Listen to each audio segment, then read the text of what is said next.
Right. ఇక డబ్బుతోనే రాజకీయం చేయలేం, ప్రజలకు మనపై నమ్మకం ఉండాలి, పొలిటికల్ గవర్నెన్స్ అంటూ చంద్రబాబు గారు వ్యాఖ్యానించారు. సంతోషం. ప్రజలకు మనపై నమ్మకం ఉండాలి, 3 నెలల్లో మెరుగుపడాలి, లేదంటే పదవి నుంచి పక్కన పెడతానని చెప్పి కూడా ఆయన హెచ్చరించారు. ఈ పార్టీకి చెడ్డ పేరు తెచ్చినా, కోవర్ట్లుగా ఉండి విమర్శలు చేసినా ఊరుకోరంట. వైసీపీ మీద గట్టిగా విమర్శలు చేయాలని చెప్పారట. 1,00,000 కోట్లు దాటిన పన్ను రాబడి కానీ, బట్ రెవెన్యూ లోటు అయితే 60,000 కోట్లట.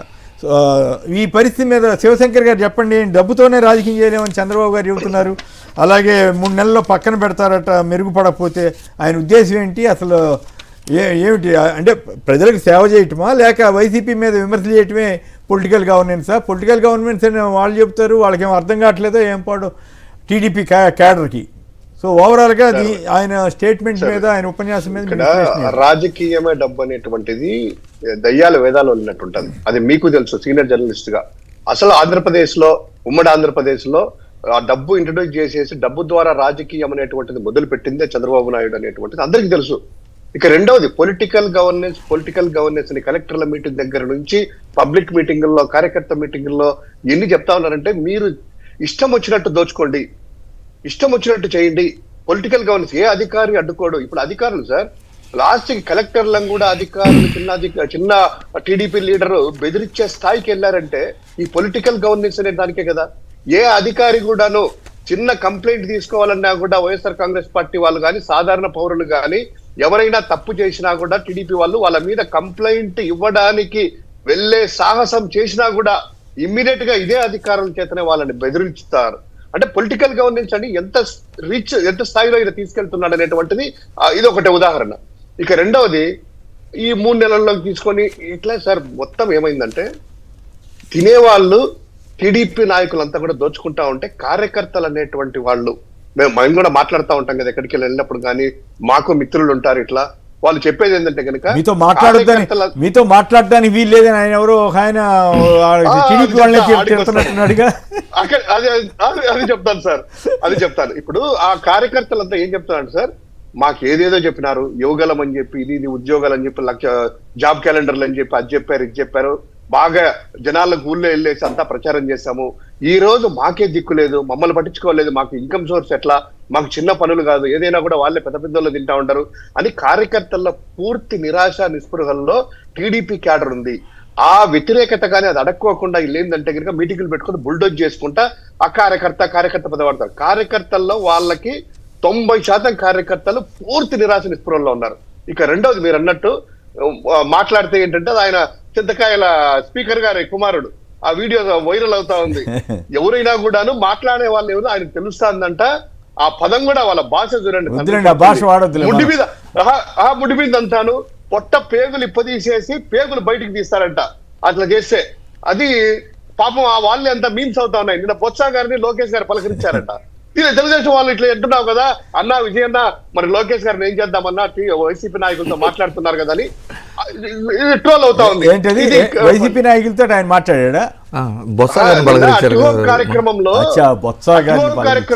బొత్స గారు వైసీపీ నాయకుడు కదా, టీఎల్పీ లీడర్ వెళ్తే లోకేష్ గారు ఏదో పలకరించారంట. దాన్ని పెట్టి టీడీపీ వాళ్ళే అంతా కూడా, అన్న విజయన్న లోకేష్ అన్న వైసీపీ వాళ్ళతో మాట్లాడి ఏం చేద్దామన్నా విజయన్న అని వాళ్ళు అడుగుతారు. ఆ వీడియో పెట్టి అడుగుతారు. ఆయన తిడతాను టీడీపీ కార్యకర్తలే కదా, టీడీపీ క్యాడర్ని కొడతాను తిడతానని ఆయనే చెబుతున్నా అంటే ఆయనకి ఎంత ధైర్యం వచ్చి ఉండాలి, ఎంత అహంభావం అనాలా, ఇంకో మాట అనాలి. అదే కదా కార్యకర్తల పట్ల వాళ్ళకు ఉండేదంటే, పెళ్లిళ్ళకి గాని ఇది గాని సమాజాన్ని చీలుస్తున్నారు.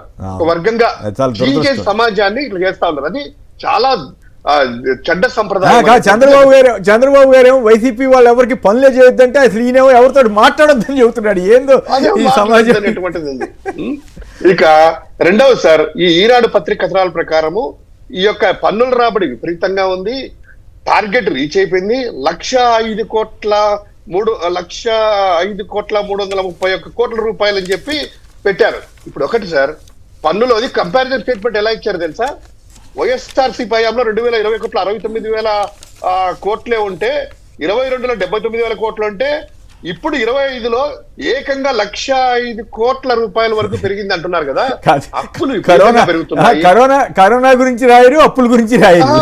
అప్పుల గురించి అంటే ఇంత రాబడి వచ్చినా కూడాను 1,05,000 కోట్ల రూపాయలు రాబడి పన్నుల ద్వారా వస్తే ఎంత ముక్కుపిండి పన్నులు వసూలు చేశారో అది పక్కన పెడితే ఒకటి.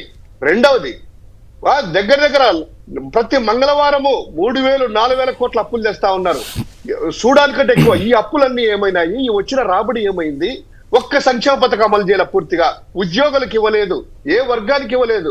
ఈనాడు రాయాలి కదా మరి. ఇంత రాబడి పెరుగుతా ఉంది, మరి అప్పులు ఎందుకు చేయాలి? అప్పులు చేసినా కూడా సంక్షేమ పథకాలు ఎందుకు అమలు చేయలేదు? సో ఇదంతా కూడాను జస్ట్ జిమ్మిక్కులు చేయడమే. రాష్ట్ర ఆర్థిక పరిస్థితి చాలా దారుణంగా ఉంది.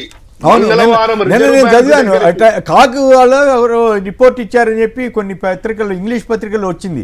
చాలా భయంకరంగా ఉంది, ఆంధ్రప్రదేశ్ ఆర్థిక పరిస్థితి చాలా ప్రమాదకర స్థితిలో ఉంది అని చెప్పి రాశారు. కానీ వీళ్ళు మాత్రం దాన్ని కవర్ చేయడం కోసం చేసినట్టున్నారు. మొత్తం మార్చి వరకు యూటిలైజ్ చేసుకోవాల్సింది నవంబర్ లోనే అయిపోయింది. డిసెంబర్, జనవరి, ఫిబ్రవరి, మార్చి ఏ విధంగా రన్ అవుతాయి? ఏ విధంగా అంటే ఇదే కదా ఎగ్జాంపుల్స్. ఏమంటే మొత్తము ప్రభుత్వ ఆస్తులన్నీ కూడా 99 పైసలకు అనుయాయులు కట్టేయడమా, లేకపోతే అమ్ముకోవడమా, లేకపోతే కనుక తన బంధువులకి, గీతంస్ వాళ్ళకి 1,000 కోట్ల రూపాయల ఆస్తులు కట్టబెట్టడమా, లేకపోతే ఇక్కడ చేసేటువంటిది ఏంటంటే కనుక వీళ్ళు గీతం వాళ్ళకి ఇచ్చేయటం రాసిచ్చేసారా 5,000 కోట్ల ఆస్తి? ఇంకా పూర్తి ఆ ప్రక్రియ పూర్తి కాలేదా? 30వ తేదీ అనుకుంటా అది ప్రవేశపెట్టారు. నా కౌన్సిల్ వచ్చేసి జీవీఎంసీ 30వ తారీఖు అనుకుంటా. అందులో 15వ ఐటమ్ గా అజెండా పెట్టారు. సో పొలిటికల్ గవర్నెన్స్ లో భాగంగా ఇచ్చేస్తున్నారు అనమాట. అయితే అంతే కదా సార్, పొలిటికల్ గవర్నెన్స్ మొత్తం అంతా కూడాను. నా వాళ్ళకి నేను ఏదనుకుంటే జరగాలి, చేసేయాలి, దొరుకుకోవాలి. ఏమన్నంటే కనుక వైఎస్ఆర్ కాంగ్రెస్ పీఠం ఒక మాట ఇంట్రా అనేటువంటిది అనడం. మరి అంటే అందరికీ 99,000 ఇస్తున్నాం కదా, ఈయనకి మాత్రం ఇస్తే తప్పే ఉందనే ఉద్దేశం బహుశా. రైట్. పార్టీలో సంస్కరణలు కృషి చేస్తున్న ఒకరు ఒకే పదవిలో 2 సార్ల కంటే ఎక్కువ ఉండకూడదు. ఇది బహుశా పార్టీ పదవులా ఈయన ఉద్దేశం లోకేష్ గారు? మరి అదేదో గవర్నమెంట్ లో కూడా పెడితే బాగుండేది కదా. ప్రధానంగా సార్ నిన్న జరిగిన మీటింగు వాళ్ళ ఈనాడు పేపర్లోనే చాలా క్లియర్గా ఏం రాశారంటే, చాలా జిల్లాల నుంచి అనుకున్న స్థాయిలో ఇన్విటేషన్ ఉన్నవాళ్ళు కూడా రాలేదు, కమిటీల్లో పదవుల్లో ఉన్న వాళ్ళే రాకపోతే మీరు అక్కడ కార్యకర్తలను ఏమి నడిపించగలరు అని చెప్తున్నారు కదా. అంటే ఫస్ట్ ఆఫ్ ఆల్ ఏంటంటే ఎంత వ్యతిరేకత వచ్చింది, అభద్రతాభావం వచ్చింది, మరలా గెలవలేము, మనం ఇచ్చిన హామీలు కానివ్వండి, మన పాలన కానీ ప్రజలు రంజింప చేయలేకపోతుంది అనేది అవగాహన వచ్చిన నాయకులు కొంత దూరంగా ఉన్నారు అనేది చాలా క్లియర్గా అర్థమవుతుంది. రెండోది ఏంటి, పొలిటికల్ గవర్నెన్స్ గురించి మాట్లాడారు. వాళ్ళు చెప్పే పొలిటికల్ గవర్నెన్స్ ఏంటంటే ముందు నేతలు బాగుపడండి, ప్రజల సంగతి తర్వాత చూద్దాము అనేది ప్రస్తుతం వాళ్ళు చెబుతున్న పొలిటికల్ గవర్నెన్స్. వాళ్ళు ఇప్పుడు చెప్పట్ల పదే అధికారం వచ్చిన అసలు ఈ పొలిటికల్ గవర్నెన్స్ అంటే అర్థం కాని పరిస్థితి నాకు అనిపిస్తూ ఉంది. అంటే ఎంతసేపు వాళ్ళ మీద వీళ్ళ మీద వైసీపీ వాళ్ళ మీద పడమని చెప్పటమా పొలిటికల్ గవర్నెన్స్ అంటే? లేదు, ప్రజలకు ఏమైనా ఉపయోగపడేదా? ప్రజల సంగతి వదిలేయండి, ముందు మీరు బాగుపడండి, మీరు సంపాదించుకోండి, మన క్యాడరు మన లీడర్స్ బాగుంటే చాలు అనేదే వాళ్ళు చెప్తున్న పొలిటికల్ గవర్నెన్స్. ఎందుకంటే ప్రభుత్వం వచ్చిన మొదటి రోజు నుంచి వాళ్ళు పసుపు బిళ్ళ అంటారు, ఓన్లీ టీడీపీ క్యాడర్గా పనిచేయండి, వైసీపీ వాళ్ళకి ఏ పరిస్థితుల్లోనూ ఏ పథకాలు అందకూడదని చెప్పిన సందర్భాలు ఉండి మాట్లాడొద్దని చెబుతారు. వాళ్ళకి అధికారులకు కూడా వాళ్ళకి అంటే మీరు ప్రజలుగా చూస్తున్నారా, పార్టీల పరంగా చూస్తున్నారా? మీకు ప్రభుత్వం అధికారంలోకి వచ్చిన తర్వాత ప్రభుత్వం తరపున అందరికీ అర్హులందరికీ న్యాయం చేయాలి. సో వీళ్ళు చెప్పే పొలిటికల్ గవర్నెన్స్ అలా ఉంది. లోకేష్ గారు ఏమంటారు, పార్టీ అనేది సొంతిళ్ళు, ప్రభుత్వం అనేది అద్దిళ్ళు అని స్టేట్మెంట్ ఇచ్చారు. అంటే దాని మీనింగ్ ఎలా చూడాలి? పార్టీ అనేది సొంత ఇళ్ళు, ఇక్కడ పర్మనెంట్గా ఉంటాం పార్టీలో, అది అద్దిళ్ళు కొన్ని రోజులు ఉంటాము, తర్వాత వేరే వాళ్ళు వస్తారో మనం వెకేట్ చేయాలి. అంటే ప్రభుత్వం మరలా రాదు మనకి, ప్రస్తుతం ఉన్న పరిస్థితుల్లో మనం అద్దె ఇంట్లో కొన్ని రోజులే ఉండబోతున్నామని కార్యకర్తలకి నాయకులకి చెప్తున్నారా? అంటే ఆయన కొంత కరెక్ట్గా చెప్పారు, ఆయన కరెక్ట్గా చెప్పారు. అంటే ఈ అద్దింట్లో ఉన్నన్ని రోజులు అంటే అట్లాగే అది కాక అంతవరకు ఒప్పుకోవాలి. ఎందుకంటే పార్టీ అనేది పార్టీ పరంగా శాశ్వతంగా ఉంటారు, వాళ్ళు ఆ పార్టీలోనే ఉండదు. కానీ ప్రభుత్వం అనేది ఎన్నుకుంటే కదా, ఎన్నుకుంటే జరిగింది. అంటే ఆయన చెబుతుంది ఈ అద్దింట్లో తక్కువ రోజులు ఉండబోతున్నాం, ఈ తక్కువ రోజుల్లో పొలిటికల్ గవర్నెన్స్ వాడుకుని బాగుపడండి, సంపాదించుకోండి అని చెబుతున్నారు. ఇంకోటి ఏంటి, ఈ పదవులు అంటారు ఇవన్నీ చెప్పేటప్పుడు మళ్ళీ ఈ మీటింగ్లోనే చాలా క్లియర్గా ఏం చెబుతున్నారు, క్రెడిట్ చోరీ గురించి మాట్లాడారు. క్రెడిట్ చోరీ గురించి ఏం చెప్తున్నారు, క్రెడిట్ చోరీ పేరు చెబుతూ వైసీపీ వాళ్ళు అసత్య ప్రచారాలు ప్రజల్లోకి తీసుకెళ్తున్నారు, దీన్ని ధీటుగా ఎదుర్కోండి అని చెప్తున్నారు.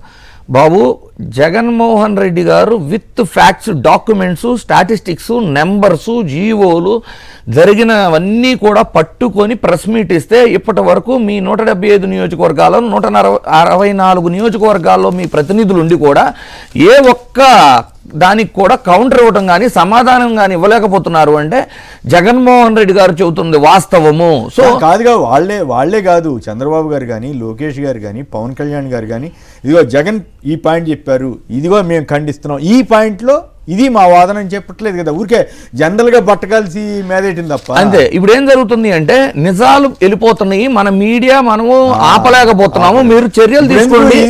అతను రైల్వే కోడూరు ఇష్యూ ఉంది, వాళ్ళు రాయలేదు, ఈయన ఎల్లో మీడియా పెద్దగా దానికి ప్రచారం ఇవ్వకుండా ఎక్కడో మూలెక్కడో పడేశారు, అంత మాత్రం జనంలోకి వెళ్లకుండా ఉంటుందా?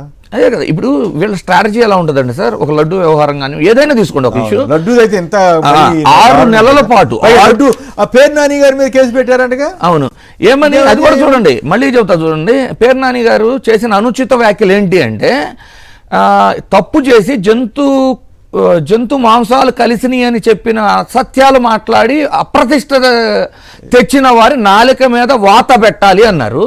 అంటే అది కూడా అనుచిత వ్యాఖ్య కింద కేసు నమోదు చేశారు. అంటే ఇక వెంకటేశ్వర స్వామి మీద ఎవరికి భక్తి ఉంది సార్? ఏడా నవ్వితేనే కేసు పెట్టినప్పుడు ఇటువంటి అసలు వెంకటేశ్వర స్వామి మీద నిజంగా భక్తి ఉన్న వాళ్ళైతే ఓకే.